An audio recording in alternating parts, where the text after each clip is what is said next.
For fans, by fans. Section 336, the next generation of Baltimore sports talk. All right, so this is a little bonus Section 336. We mentioned on Monday night how we've been listening to different podcasts, and we talked about the Sports Explains the World podcast. So now we have an actual professional podcaster to join us. Sam, we've known each other forever. Welcome to Section 336.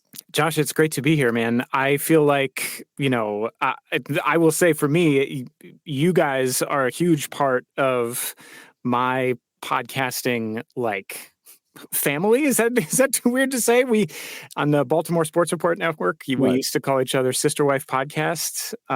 So it's really great to be on the air with you, man. No, it's always fun. And back then, the Orioles were starting to get fun, and now they're getting fun again.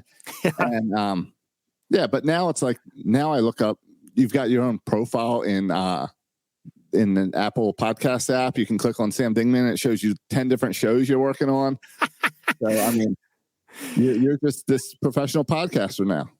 Yeah. Well, it's been a really interesting journey because, I feel like when I'm sure this is true for you and Matt and the zany Burt Rohde, when he was part of the show, it definitely for Alan and me, when we started doing this, it came from a place of we just have these things that we're really passionate about that we want to express. And I feel like the shows, just like your guys' show, were fueled by that super organic connection.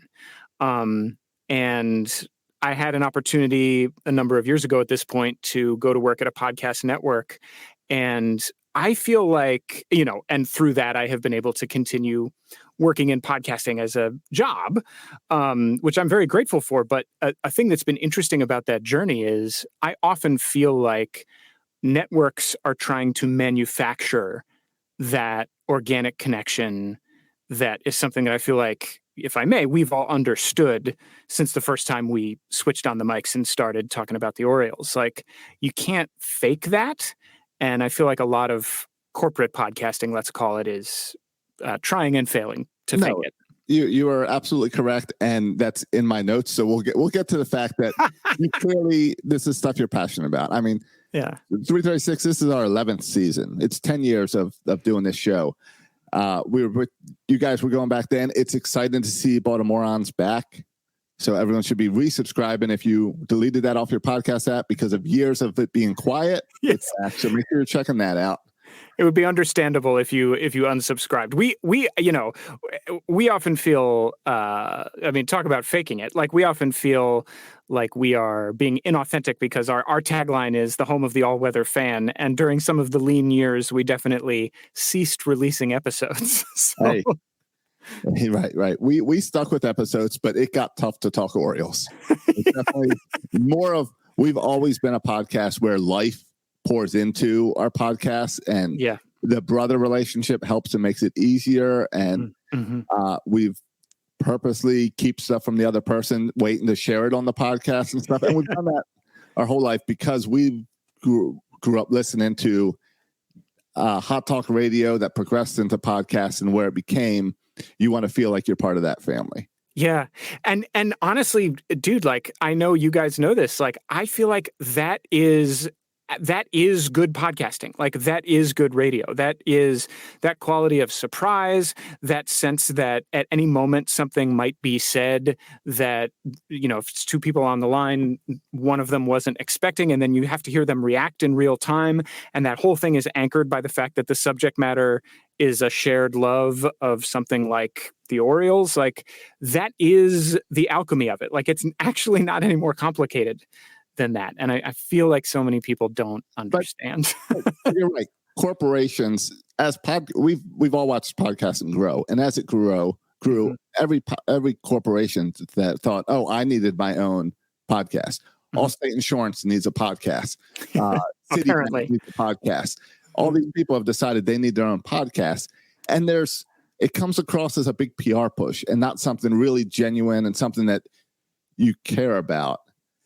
You have found a way to become a professional podcaster. And through all these stories, it's stuff that it's your life and things you care about. And it's things we saw glimpses of in Baltimoreans that now you get to really focus on one subject. Thank you for saying that, Josh. That really means a lot, man. Like, I do feel like, the thing that I have tried to do, because, for me, I started doing podcasting because of listening to baseball on the radio with my dad when I was a kid and feeling like this is the best. It's exactly what we were just describing, right? You're sitting in community with somebody you care about. You both love a thing that's being talked about on the radio, and at any moment something surprising could happen, and you'll get to experience that surprise, delight, sadness, shock, whatever it is together, and then you'll get to talk about it. And then and you don't know how long it's going to last, but you do know that ultimately the game will end, and you can appreciate that it's fleeting. Like, again, it's like, that's everything. And that's what made me want to start doing radio in college. And that's what made me want to start doing podcasting after I graduated from college. And I made a promise with myself that if I ever got to do this as a job, I was going to honor, little 8-year-old Sam sitting on the couch next to my dad and make sure that everything I did came from that same sense of wonder and delight. It just like the magic of voices floating through the air, talking about something we love. Because if it's not that, then, it's what you're describing. It's Allstate thinking that because they have a podcast, you'll buy a package. Right. Because everyone just loves to hear someone sit there and talk about insurance and how important it is for you to have on your car. Everyone can relate to that. Yeah. Just before I got on, Josh, I was listening to this great podcast about my favorite grocery store. Exactly. Like, what?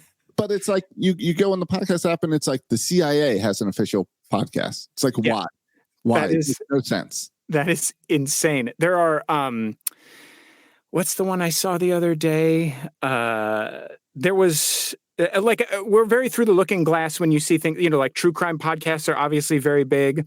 So then there are police forces that have podcasts about crimes that they're investigating, but they obviously can't talk about active investigations because that would be unethical.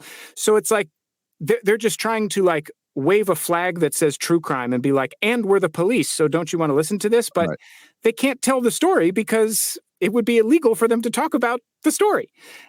So it's this very warped idea. Exactly. And it's these other ones like the CIA and FBI ones where they're telling stories about old cases, but they're not sharing all the details. They're sharing what they want you to hear and what you know. And it doesn't make any sense. We saw it we saw this during the pandemic where suddenly there were all these podcasts being made to promote mask wearing and stuff. Yeah. And it didn't matter whether you agreed or disagreed with that. What's the point of that being a podcast? And we're seeing a growth there. And I guess my point is to you is you have managed to become a professional podcaster. You've got a distinct voice, but you haven't been dragged into these corporate podcasts. Well, thanks, man. I feel very fortunate about it. And, I realize it could change at any time because, money. The way podcasting's going, like these networks are going out of business every other day. But I think if I could chalk it up to anything, honestly, besides trying to stay true to that original ethos I was just mentioning, honestly, it has really been making connections with other people who share that same ethos. So like, just to give you an example of how I ended up working on Sports Explains the World, and I do want to say, for all the smack talking about networks that I have been doing so far, like one of the things that has been a real joy about Sports Explains the World is that all three of the big podcasting companies that are working on that show, Wondery, Meadowlark, and Campside, they have from the beginning said like, what we care about is story. And we are going to trust the storytellers and producers and editors that we have and reporters that we have hired to tell the story and trust that will be what carries things forward. So I have to give them big props for that. But I feel like, the Sports Explains the World thing happened because Alan and I in 2013 had a guy named Mac Montandon on the show who was just recommended to us by a friend because Mac had written a piece for a publication. I can't even remember what publication it was, about the time he went to an open tryout for the Orioles because he wanted to impress his girlfriend. Okay. I do remember this story. Okay. Yeah. And so we had him on, and he showed up at my apartment he had a framed autographed picture of Eddie Murray. And he had just brought it because he wanted to have it next to him while we had the conversation. And I was like, this dude is a kindred spirit. This man is coming into this conversation in the same way that I come into a conversation about baseball. And that single conversation has led to a whole bunch of collaborations. Like Mac and I made The Rumor together, and it was because of The Rumor that Mac got hired to work on Sports Explains the World, and then they were looking for a host, and Mac recommended me. So I really feel like the fact that I'm sitting here with the privilege of having gotten to host this show has everything to do with those very core root things that are what this medium has always been about for me. And the rest of it, I feel like, is just a very fortunate byproduct of that. Right. That's what podcasting is in its core. It's relationships with other hosts and relationships with the listener. Absolutely. All right. So let's get into Sports Explains the World. Specifically, we're going to talk about episode 4. Because that's the one you hit me up about. That's the first one I listened to, because it's one that everyone that listens to Section 336, I think, can relate to. I know as I get older, a lot of the listeners get younger. I not remember growing up with radio, but just like you, yeah, it was baseball on the radio as a kid. Mm-hmm. So how did it become, you know what, I need to look more into baseball on the radio? Because you're right, there's magic there. Yeah. To be honest with you, the origins of doing this story are so petty. And they are that I love listening to games on the radio for the reasons that I was talking about a few minutes ago. And also the fact that, in my life now, I end up driving around a lot for stories and traveling a bunch. So there's a lot of times when I can't be in a stable place to sit and watch the game. And so I'll stream the radio broadcast on my phone. And I love doing that. I think the radio team that we have now is spectacular. I do sometimes find that Scott Garceau is a little behind on some of the calls, but spectacular. Is that really the word you're going with? Well, they do a good job of rotating people around, which I think is to hide struggles so that you forget, because there's no chance to fall in love because they rotate them around. Yeah, that's probably true. I don't have great things to say about the radio broadcast. The TV broadcast is fine. Yeah. But I want to talk about that too, because TV broadcast is a different animal and way easier to do. Yes, absolutely. I'm not going to agree with spectacular. They do talk about the Orioles. Fair. Well, so I think it was last year, I was at the gym actually, and I was listening to the game on the radio.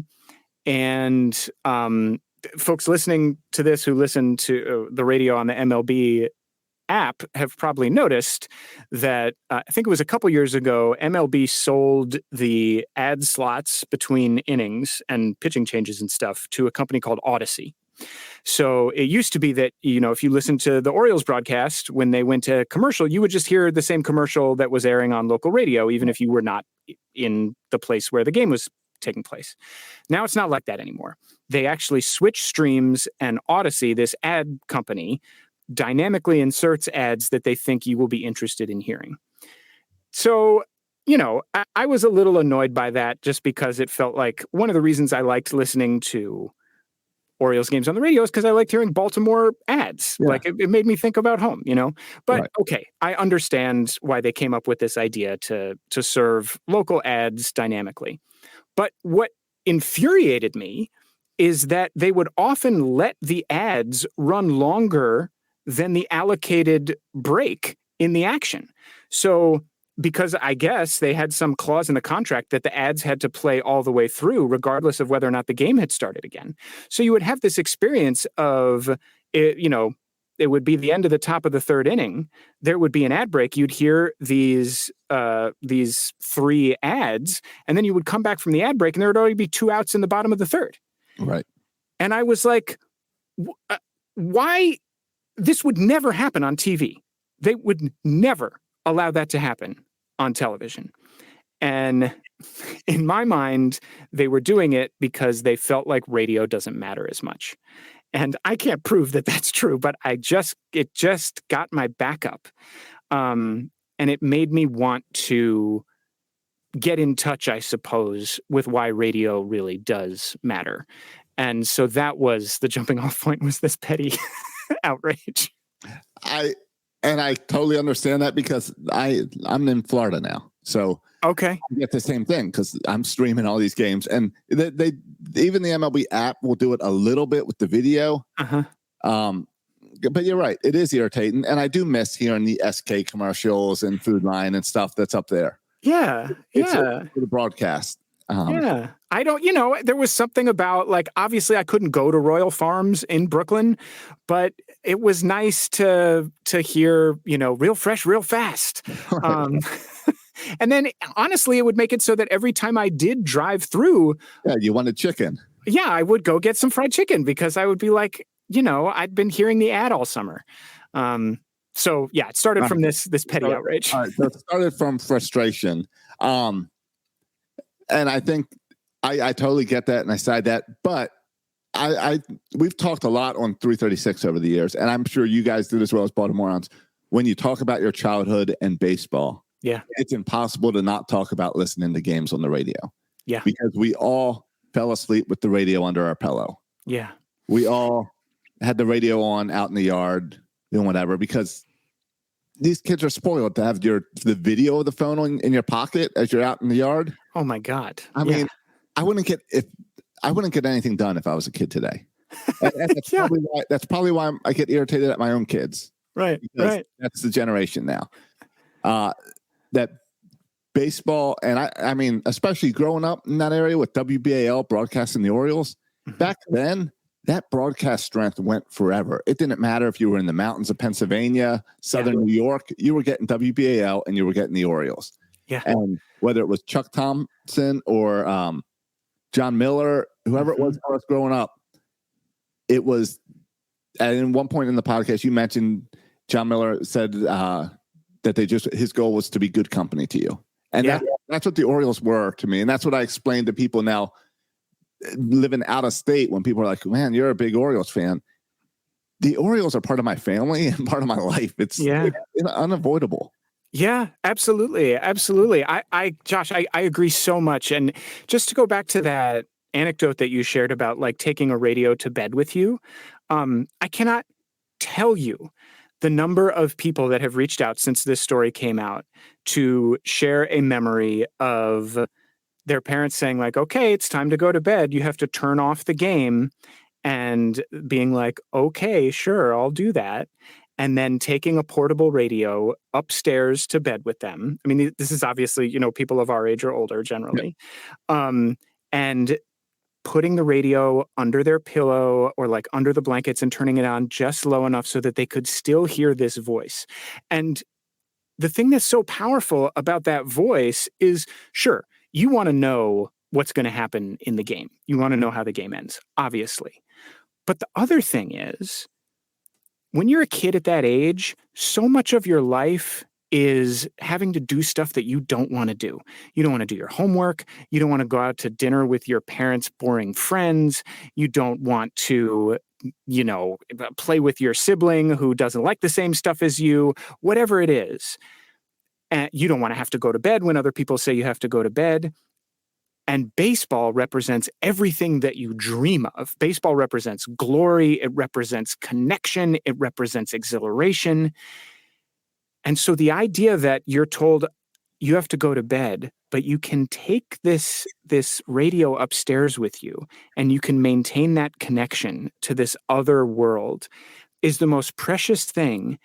And the way that you get that connection is this broadcaster's voice, is Jon Miller. If you turned it down enough, he's literally whispering in your ear and keeping your connection to like the potential of the life you dream of alive. That is such a powerful thing. Yeah. And it would be one, and for all of us, it was, you generally fell asleep, especially on those West Coast trips. If you even got a couple innings in, you fell asleep. And then you wake up and it's like, well, I have to listen to the radio until they get to the sports report, maybe get the newspaper outside. But your connection was Jon Miller or Chuck Thompson every night talking me to sleep. Absolutely. And forget day games or playoff games. I mean, come on. I had a yellow and gray Sony AM/FM Walkman that I fell asleep with earbuds all the time, and that was the one that went to school with me, so the earbud could go up the sleeve. So you got to catch those games, and it was so many people can relate to that.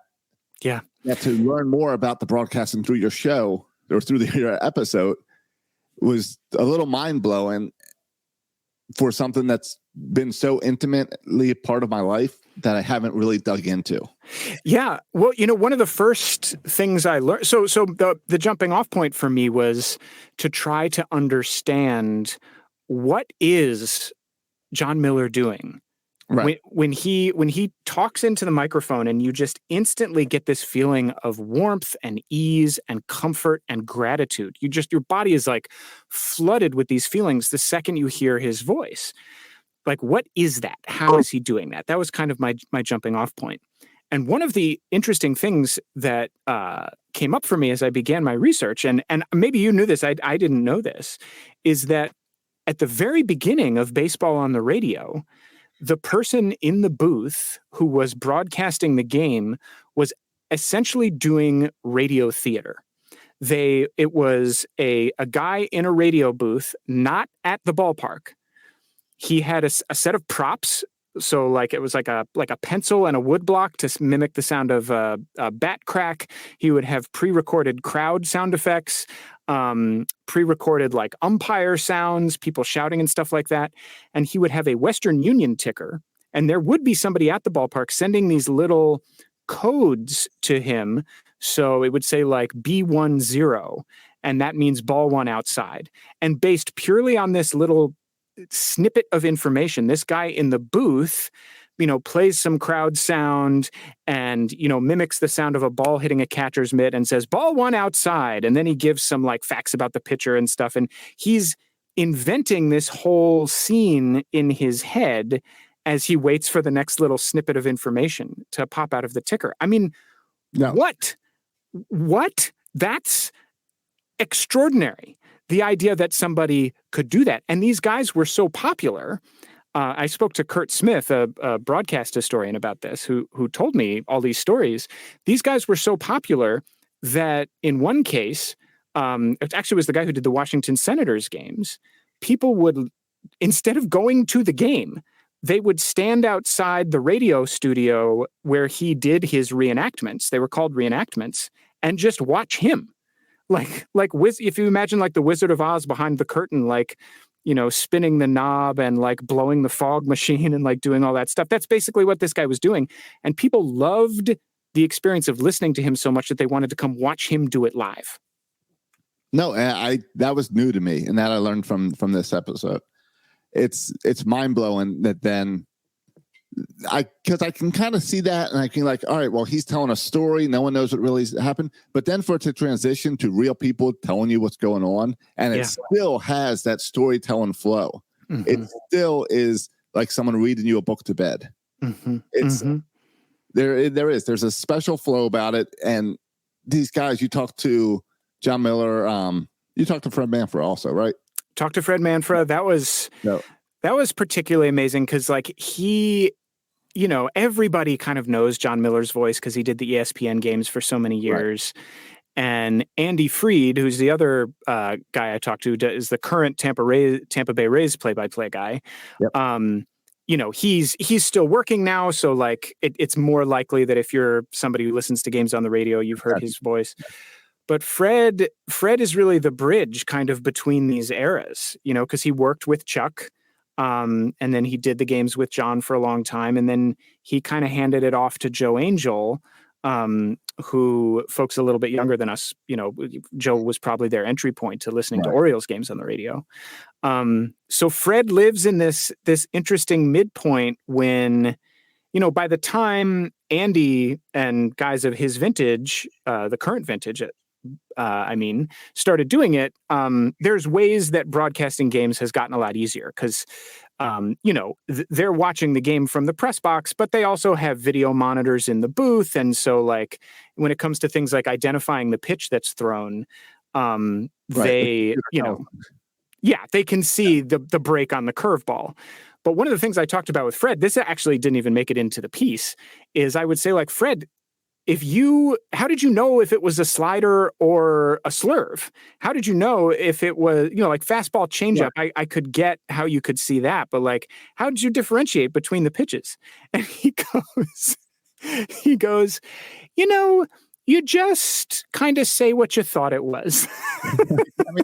And that's when you talk to both these guys, what comes across in all three of them is, you're just describing what you're seeing, and they make it sound so simple, but we all know there's magic there.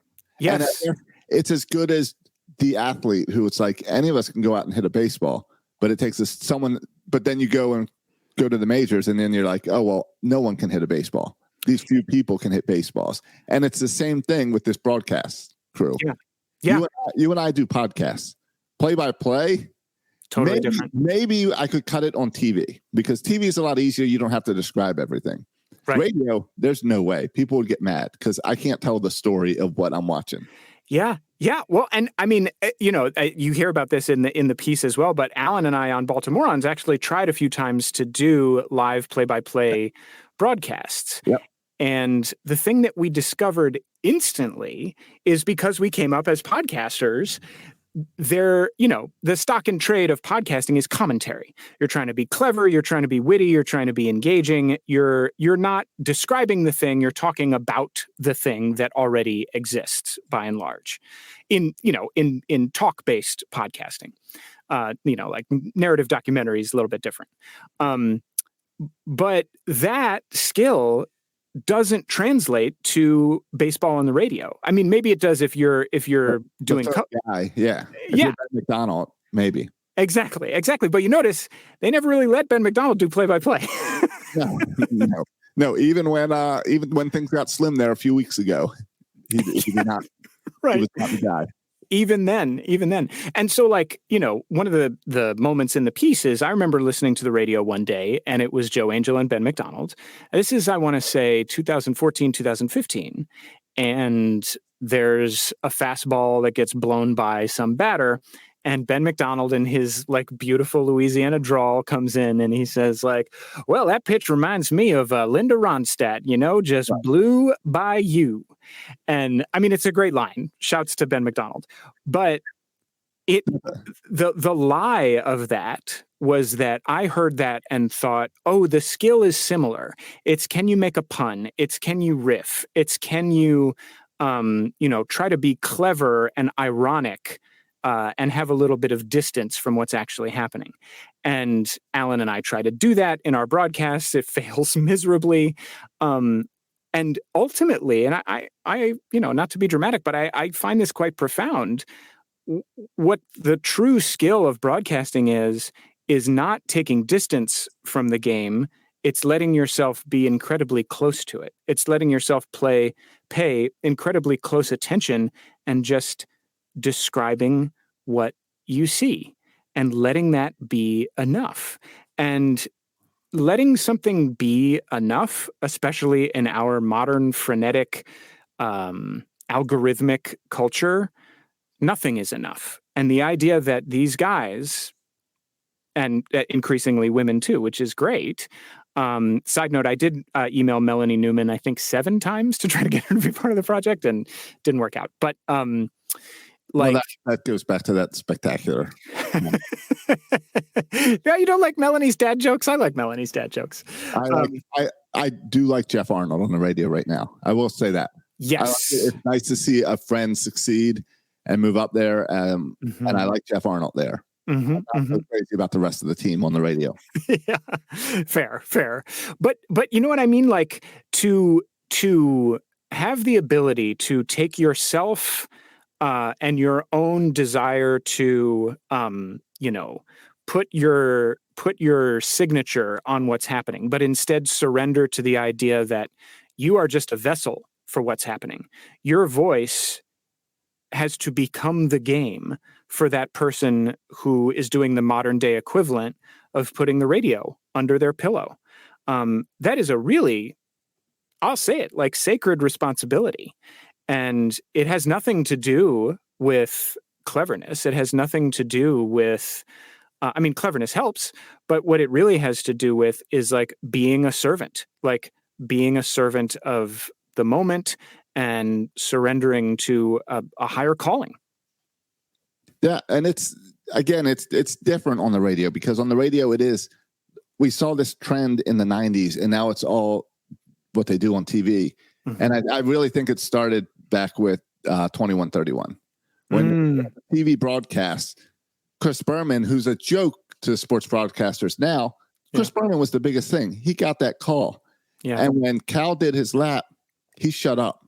Yeah. And he let the crowd noise tell the story. And he could get away with that because it was TV.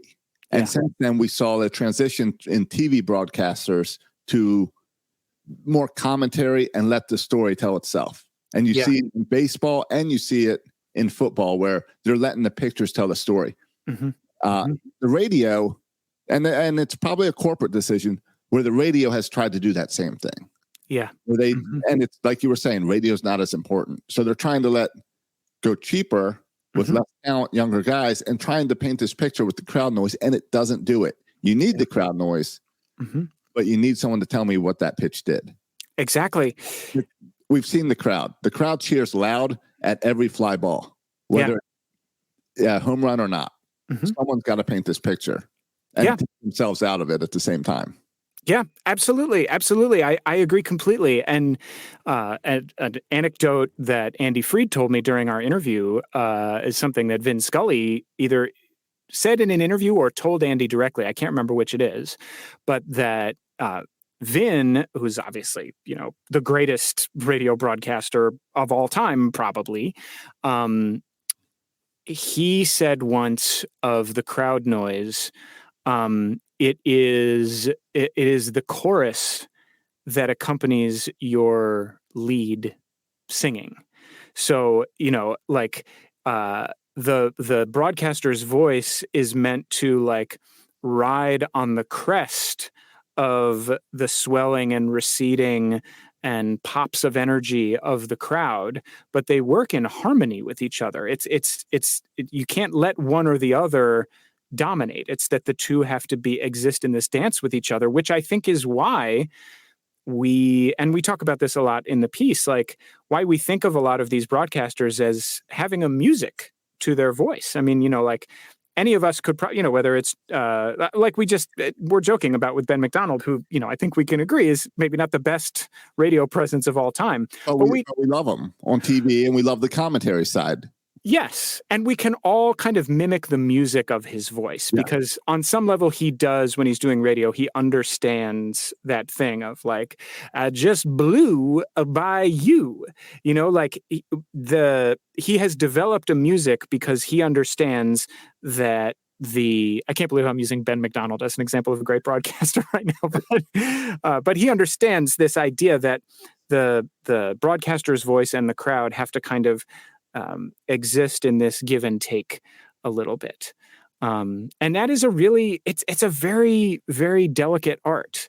And there's, excuse me, there's even in the piece, you can hear a moment of archival tape where Chuck Thompson, who, Baltimore's Vin Scully, is doing a game where the crowd is just absolutely losing their minds after the Doug DeCinces home run in, I think it was 1979. And he has told us what happened on with the home run, and he says, and now the crowd is shouting, "We want Doug! We want Doug!" And now Doug is stepping out of the dugout, and he takes off his helmet, and then he stops. And then you hear the crowd come rushing in to fill that gap, and they go totally nuts as DeCinces tips his cap. That, to me, is an example of that perfect give and take. Like, he's showing you the part of it you can't see and that you're not a part of. And then when the crowd comes rushing in at full volume, he lets that sonically overtake you, and you get to feel like you're there. And it's just, I mean, there's a real magic to it. No, it is. And it is. It's a symphony is a great example because it's also timing where he has to make that call for that home run while the ball is still in the air and going out. Yeah. And play with the crowd noise because the crowd is getting louder the further that ball goes. Yeah. And not make me at home thinking that's a home run. Yeah. He needs to build it up. And it's almost like when you hear the perfect home run call, I mean, it seems like now balls, they hit it and it's gone instantly. But a really great home run call, you hear that in the voice, the going, gone. Yes, yes. The voice mimics like the trajectory of the ball on the rise as it's like approaching the wall. Their voice becomes like the physical reality of the entire experience. I don't know if you have noticed this in your radio listening, but one of the things that bums me out, and I don't even know if, this maybe isn't even, this is probably a corporate decision, as you alluded to, but I think it's this year, because I don't remember hearing it before that. They have installed a microphone right behind home plate. Yeah, and you hear like one or two random fans have a conversation. Yes, you hear one or two random fans having like some asinine conversation. But the other thing that happens is you hear the umpire make the call or not make the call, the ball and strike call. And you also hear the crack of the bat and the crowd start to react. And what happens then is that you hear the broadcaster waiting to see what happens. And there's this horrible pinch of tension on every single pitch where you're like, I know something's happening, but I can't see it. Why aren't they telling me what's happening? And I would rather just not have the microphone there. Well, I would rather just rely on the voice. No, I agree with you. And I think it goes back to trying to mimic TV because there's people that don't value radio. Yes. And I mean, let's just talk about it. You think the Angelos family valued radio? No, Josh, we have proof of that by dint of the fact that for big parts of, I think, the 21 season and maybe into 22, they weren't even sending the radio team on the road trips. Yes. Claiming it was for health reasons when literally every other broadcast team had gone back. Like, give me a break. Well, and we've got proof of what they think of broadcasters through years of letting Jon Miller go. Exactly. And the kerfuffle with Kevin Brown a month ago. Totally. They think that the broadcasters mean such little that we will not notice Kevin Brown being gone for a week. Yeah. Yeah. It's exactly. You're exactly right. And it also goes back to your point about rotating different people through the broadcast position over the course of the season. That implicitly says to the listener that what this person is doing, your relationship with this person doesn't matter. We just need a warm body in the chair. And that denies like that they're purely serving a function. And that denies the skill that somebody like a Miller or a Manfra has in forging this relationship that you crave and in delivering an experience that is different than being at the game and is different than watching it on TV. And you're exactly right. Like they're trying to make it as much like a TV broadcast as they can instead of acknowledging like it isn't and it will never be. And that is actually what we love about it. Well, and if you look at, exactly. And look at, I just pulled up to take a look to confirm what I was thinking, but I am 43 years old. My entire life, it was Jon Miller, Chuck Thomas, Jim Hunter, Joe Angel. Yep. Then the past 3 years, it's been Kevin Brown, Jeff Arnold, Melanie Newman, Brett Hollander, Scott Garceau. Mm-hmm. There's no flow there. There's no. Yeah. How do I go to sleep with the radio under my pillow and it be a different voice every night? Absolutely. And I'm sure you've had this experience. Like, I have this little ritual for myself during the season. Like, I go to the gym on Sundays, I get on the treadmill, and I wait to go to the gym so that I can listen to the game on the treadmill while I run. And every Sunday when I turn it on, I'm like, who's it going to be today? And, I will admit, like, when I hear that it's Scott Garceau, I'm like, ugh. And I have tons of respect for the fact that Garceau has been doing this for a long time, but like, the dude has lost a step. Yeah, no, and it goes back to your other point. I love Scott Garceau as a sports talk show host, right? Mm-hmm. Not as a play-by-play guy.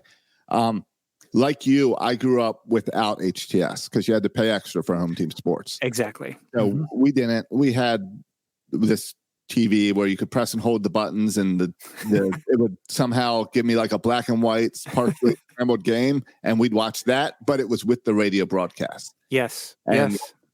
Again, that's where technology stands today. It's really hard to do that. It's really hard to do the radio and the TV together. It just doesn't line up like it used to. Yeah.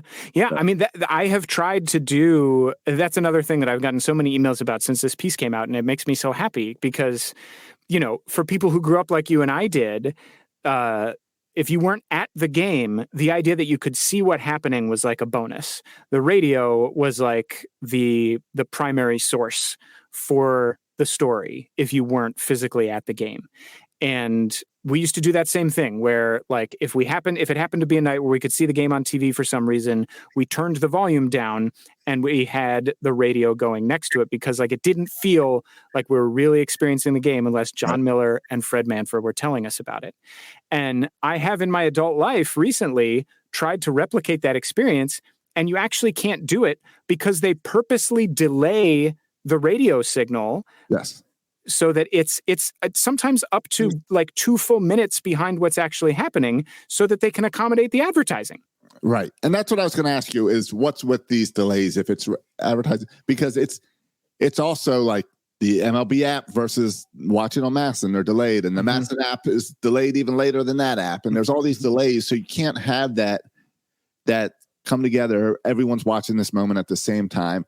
And I think of when I go to ball games, I still occasionally see the older person who has the radio on, has the headphones because they like to listen to the radio while watching the game. Yeah. And I feel like I would have a stroke trying to do that at the game today because I'm seeing something with my eyes and then I hear it 30 seconds later. Yeah, it would be intensely confusing. Yeah, I don't know how these people do it. I want to ask one of them, but I don't think it would translate. Like, it's so confusing to me. And it's, again, where radio has taken a back seat and not accepted as this amazing part of baseball that try listening to a football game on the radio. It's never worked. Yeah, it's chaos. It's chaos. You cannot. Baseball's magical on the radio. It's incredible. And just to share a little, this didn't make it into the piece, but I know you will appreciate this. And I think it is reflective of the amount of care that, because we're talking about how, people like the Angelos family, and I'm sure ownership groups of all the other franchises too, don't treat the radio broadcast with nearly the same amount of care as they treat the TV broadcast, if it can be argued that they're treating the TV broadcast with care. The inverse of that is true when it comes to a truly amazing radio broadcaster like a Jon Miller. This is a story that Andy Fried told me, and I just think it is the most moving thing.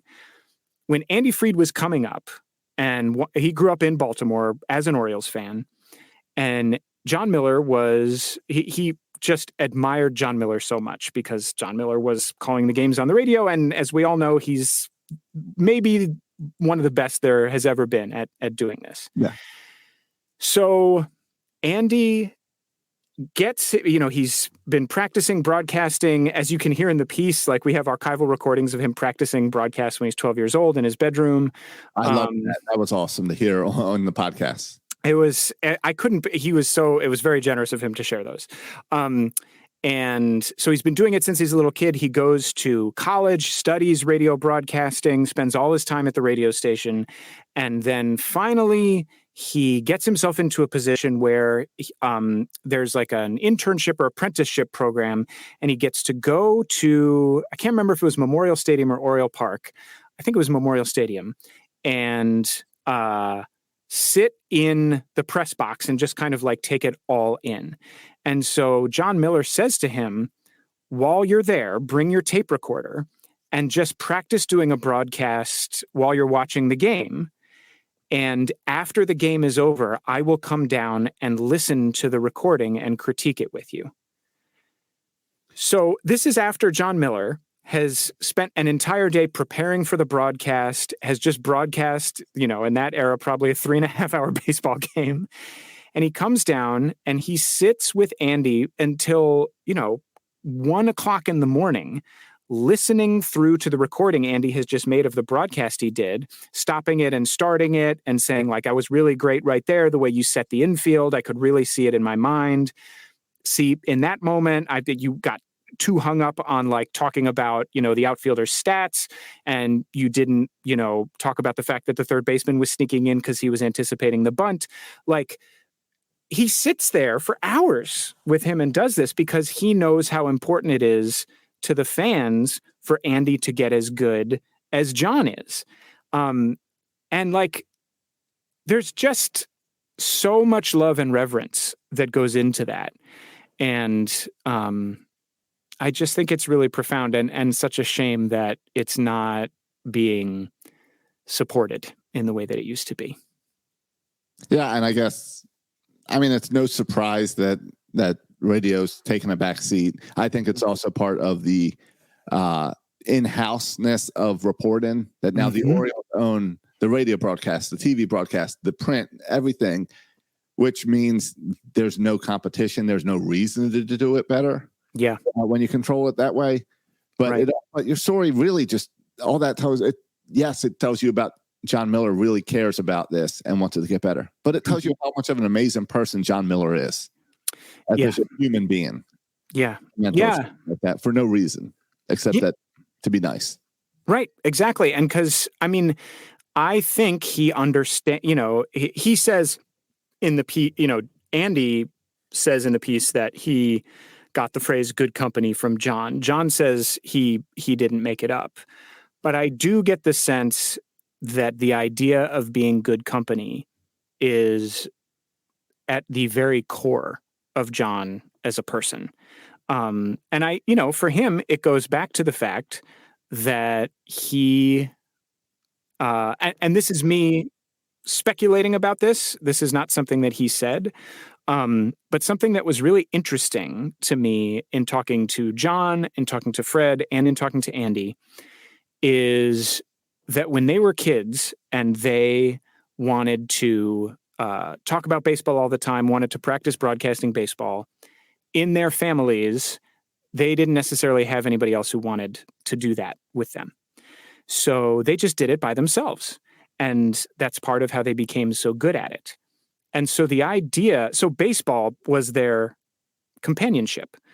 And I think it is telling that coming up that way, they appreciated the idea that for some people, the idea that you could have a buddy to listen to the game with is an insanely valuable thing. And the idea that is good company is like, I see you, I know how important this is to you. I'm going to get it right. I'm not going to miss anything that happens because I know that this is your salvation right now. I know that this is your safety right now. I know that this is you're craving this for whatever reason right now. And again, that, none of them expressed to me any idea that they had like resentment towards people in their family or something. I'm not trying to suggest anything like that, but I do think you can hear that value in the way they do what they do. Yeah. And that's episode 4. You've got to call it's titled Good Company because that is a perfect description for this. I was while listening to it, I wrote down the 2 quotes. I wrote down good company and then I wrote down swing hard in case you hit it. Yes. I think that's such a great quote. I shared with you, I put it on a shirt for over at Birdland Sports because I think it's a great quote. And I found myself yelling at, I coach 9 or 10U Little League now. Oh, cool. And I found myself on Saturday yelling at the kids while they were at, just swing hard. You might hit it. Like, just in case you hit it, swing hard. And I'm like, now it's ingrained in me. And it's such a great quote to come out of this for basically forget baseball. It's about everything in life. Absolutely. And thank you so much for doing the shirts. I think that's so cool. I ordered a bunch of them today to send to all the people who worked on the show. 'Cause I say this to Jon in the piece, and it kind of throws him for a loop a little bit, honestly. He just said that because he was trying to describe what's going through the mind of, Right. Yeah, exactly. A pitcher who has to hit, back when that was a thing that happened. And that's just him trying to express the reality of that moment of the game, trying to get inside the player's head. And yet those are words to live by, as you said, and it's just something that came to him in the moment and that he did as part of describing what was happening. And, now we all have this motto that applies to everything else in our lives. What an incredible role for a person to play in our consciousness. Yeah, it's amazing. And all right, so this is episode 4 of Sports Explains the World. How long did it take you? How long were you working on this? Because you were traveling. You were up in Cooperstown. You were down in Tampa. You were with Jon Miller, with Fred Manfra. You were traveling all around to do this. How long were you working on this episode?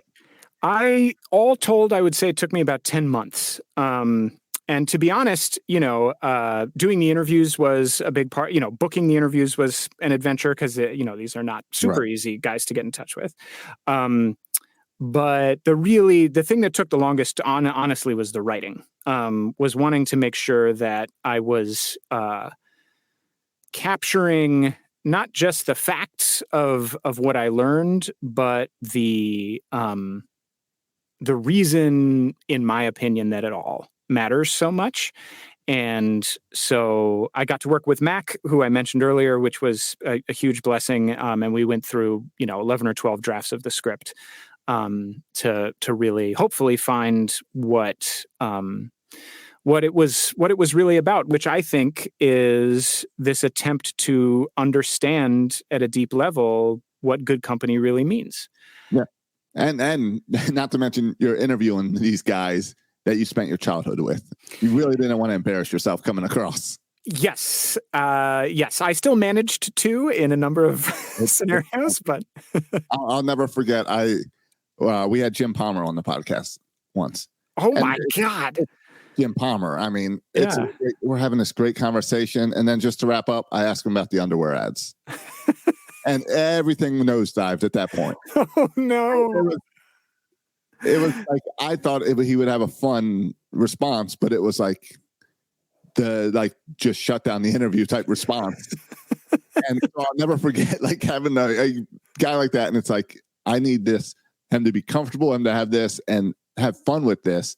Right. And if you're not on the same level as this guy, so you definitely had to go in showing reverence and respect to what these guys have spent their life doing. Yeah. Yeah. And, I think all you can do really is, I applaud you for bringing that up. I would have done the same thing. Because what can you do? It's this interesting tension that comes up in a moment like that. And I think is a difference between, the work that we do, Josh, is it's actually very interesting, I think, because if you think of yourself purely as a journalist, which I don't know about you, but I do not think of myself as a journalist, you have kind of an agreed upon endpoint for yourself of I am just here to report facts. I'm not here to make my personal relationship with this person part of the dynamic or the interaction. But when you are, let's call it a storyteller, and somebody who understands that your own reverence for the subject matter is part of the story, then there is actually a responsibility on you to not pretend that's not the case when you're talking to somebody like Jim Palmer or somebody like Jon Miller. And so as you hear in the podcast, there's a part where I say to him, like, one night, I'm up late listening to the radio. You say this thing, swing hard in case you hit it. John, those are words to live by. And his response is like, well, thank you for having me on the podcast. Like, right, exactly. And I'll tell you, I'll take the occasional press pass from the Orioles or the jumbo shrimp down here. I'll take press passes or spring training. I'll get the press pass. I have once stepped into the press box because I do not belong there. Yeah. And it's a different way of handling the game where I'll take the pass that lets me wander around and walk around and check out the other stuff. But I am not a broadcaster. I know I'm not a broadcaster. I have once tried to hold my phone into the scrum of reporters interviewing a player at the end of the game and realized that's inappropriate. That's not where I am as a podcaster. That's not for podcasters. Podcasters have their place, but it's not the broadcast. Yes, and it's an important place, I mean, like there is a good company element to, and like it's funny that we're talking about this. In 2 minutes, I'm supposed to talk to our friends at the Bird's Eye View podcast. Oh well, they can wait. And and this is something that I have talked about with both of those guys before. Is this idea of, when you're fortunate, as all of us are, to have a podcast that has some listeners, you end up in these situations where you're like, oh, I'm here with the beat reporters. Like, look at me. And you instantly are reminded, like, I have a skill and it is building community around, fan conversation and interaction. And that's no minor thing, but it is not the same skill that the beat reporters have. No, it's definitely different. It's more of, I enjoy that when I go to these ball games, people recognize me. Yeah. Now, a lot of times it's by my voice, but they recognize me. And taking my 10-year-old stepson to a bunch of Oriole games at the beginning of this season for the first time and him experiencing that, suddenly thinking I'm a celebrity back in Baltimore is fun. Yeah. I do not belong in the broadcast booth. It's a different spot, a different role. Yeah. Are you working on some other episodes? Yes. What else is coming out? Because I want people to subscribe to this, not just listen to one episode and go away. Well, thank you. Thank you. I have the privilege of being the host of the full series, which is 45 episodes. Good Company is the only one where I'm telling the story throughout the entire episode. In the other episodes, I come in at the beginning and introduce the listener to the story and then hand it off to a reporter who did something like I did on Good Company, who pursued a story that was meaningful to them. And the stories on this show, I have to give huge props to Meadowlark, who's the main producing organization. They found some amazing stories. Just today, we came out with the first part of what's going to be a 2-part series about this guy named Jay Mullen, who was a kind of radical professor in the 70s who got fired for having a beard because his university thought it made him a communist, and ends up getting recruited by the CIA to go cultivate Russian assets during the Cold War, and ends up coaching the Ugandan national basketball team, which means he has to kind of cozy up with Idi Amin. And it's just an absolutely bonkers story. And that's the kind of thing you're going to hear every week on the show. And there will be new episodes every Wednesday from now to the end of next year. And I think I love the title Sports Explains the World because it tells you this is genuine.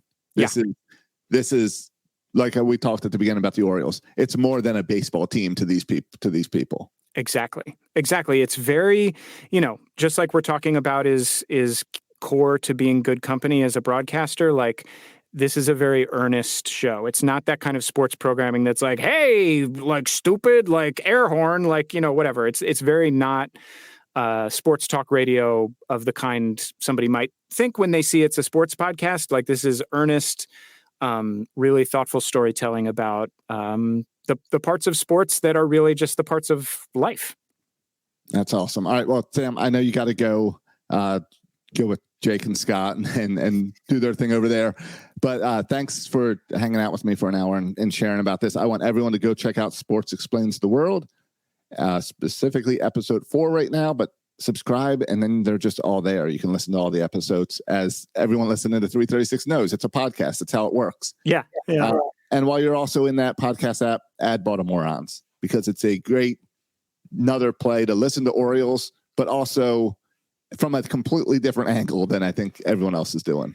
So. Thanks, man. Yeah. And, I feel like no Orioles fans week is complete without listening to the full rotation of Orioles fan podcasts. You got to get your Baltimoreans, your 336, your Bird's Eye View, your Camden Chat. You really gotta do the circuit. Thank you so much for having me, Josh. It's a pleasure. Of course. All right. Thank you. Have you heard? The Bird is the word. Section 336. The next generation of Baltimore sports talk.